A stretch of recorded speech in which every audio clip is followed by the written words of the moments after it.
saat nanti teman-teman mengimport sebuah video, dia akan masuk ke dalam sebuah project yang teman-teman sudah buat. Nah, ini kedua, ini kita bikin file custom. Nah, ini project yang udah teman-teman buat. Di sini dia. Jadi ini adalah video yang teman-teman import. Lalu kedua ada di sini namanya toolbox.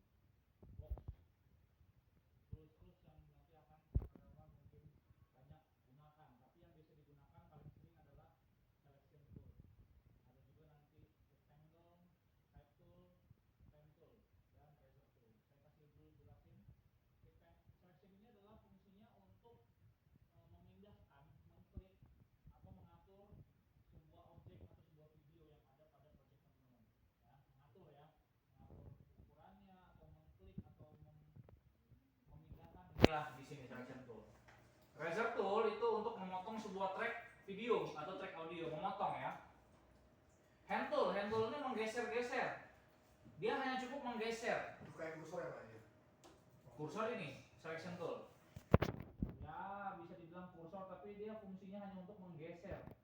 Selection tool bisa menggeser, tapi dia juga bisa memberikan perintah.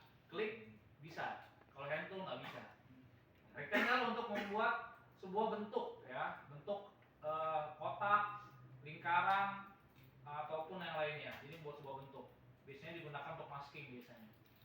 Dan yang terakhir adalah type tool. Type tool adalah untuk membuat sebuah teks, gitu ya.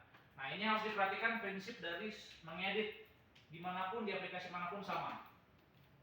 Contoh, saat teman-teman sudah melakukan razor tool atau sudah melakukan pemotongan video, kursor ini nih, yang putih ini, wajib kembali lagi ke selection tool. Wajib. Kenapa? Karena pada prinsipnya setelah teman-teman contoh memotong sebuah audio atau video, pastikan ada namanya mau menghapus ya, mengklik dong. Di razor tool nggak bisa. Kalau kalian mengklik, jadinya motong lagi.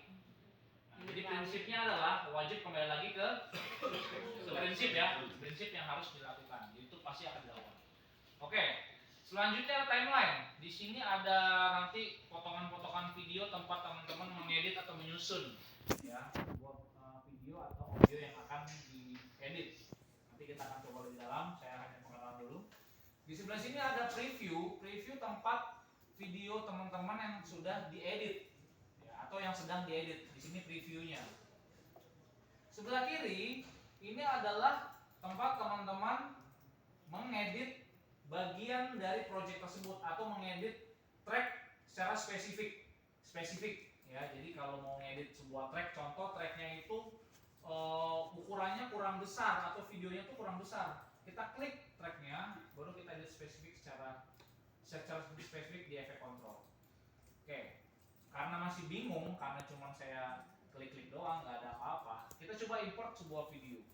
Nah, cara import pertama adalah klik file, saya zoom ya, klik file, lalu import. Nah ini, klik file lalu import. Nah, dia akan terbuka, membuka explore dari si Windows-nya. Nah, tadi kan udah kita buat folder ya, kita gampang nyarinya, tinggal cari di asset video, import aja itu satu video. Kalau sudah ketemu satu video, kalau teman-teman mungkin langsung aja mulai dengan apa yang pertama, bird eye view, ya. Yang pertama kan bird eye view, klik aja dulu bird eye view. Kalau saya di sini tadi nggak copy, hanya copy yang panning. Oke ya, saya klik dulu yang panning, sudah oke, klik 2 kali aja, dia akan masuk di sini. Seperti tadi yang saya bilang ya, dia tempatnya mengumpulkan source atau video yang dibutuhkan selama pengeditan di sini. Project ini. Pak, kemarin Pak Osa bilang sebelum masuk video harus diklik kanan new file new sequence Pak. Nah, nanti sabar. Oh beda. Sabar. Oh. Ada tahapannya beda. Mungkin beliau new sequence dulu. Kalau saya import dulu video-video yang kita butuhkan. Oke? Setelah itu, nah kita lihat saat kita mau ngedit video, kita klik dulu file. Tadi setelah ini baru saya mau jelasin new sequence. Kita klik file new sequence. Sequence itu apa sih? Kalau saya ibaratkan, project ini adalah sebuah lahan kalian, punya tanah. projectnya tanah. Ada Premiere-nya tanah. Project itu rumahnya. Berarti kalau kita punya tanah 1000 meter, kita bisa bikin rumah 1 atau 2 atau lebih. Bisa bikin lebih ya. Berarti kita bisa bikin banyak project dalam Adobe Premiere. Betul, bisa. Seperti ini contohnya, 2 bahkan lebih. Nah, sequence itu adalah kamarnya. Dalam sebuah rumah itu pasti ada kamar kan? Dan contoh kalau kita punya, atau kita sendiri deh, kamar kita dengan kamar kakak kita pasti berbeda-beda. Kita suka nuansanya, suka orange, kakak kita mungkin sukanya putih. Nah itu kita harus atur. Bagaimana cara mengaturnya? Kita kembali lagi ke track video yang tadi kita punya. Video ini punya beragam masing-masing spesifikasinya atau spesifikasinya. Nah saran bisa dicoba, bisa boleh diikutin, boleh enggak. Tapi menurut saya ini saran yang membantu. Kenapa? Saat kalian merekam video atau take sebuah video, itu biasakan settingan kameranya sama harusnya.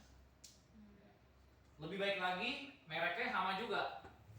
Lebih baik lagi. Kenapa? Karena saya udah pernah coba rekam dengan settingan yang sama, tapi merek berbeda. Yang berbeda apa? Karakter dari warna si videonya. Canon tuh lebih kuning ya. Nikon itu saturasinya lebih naik, warnanya ngangkat banget. Nikon, Sony dia lebih HDR banget, dynamic range-nya lebih dalam, jadi lebih detail. Nah, itu beda-beda.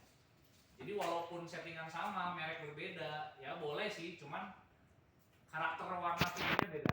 Tapi kalau settingan sama dengan merek yang sama, biasanya sama karakternya.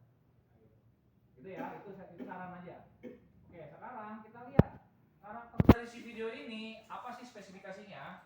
Klik kanan pada videonya yang tadi sudah atau mau diimport ya. Lalu klik properties. Klik properties. Lalu teman-teman klik details.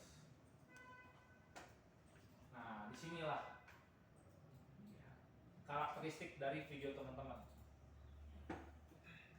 Ternyata si video ini kualitasnya adalah 1080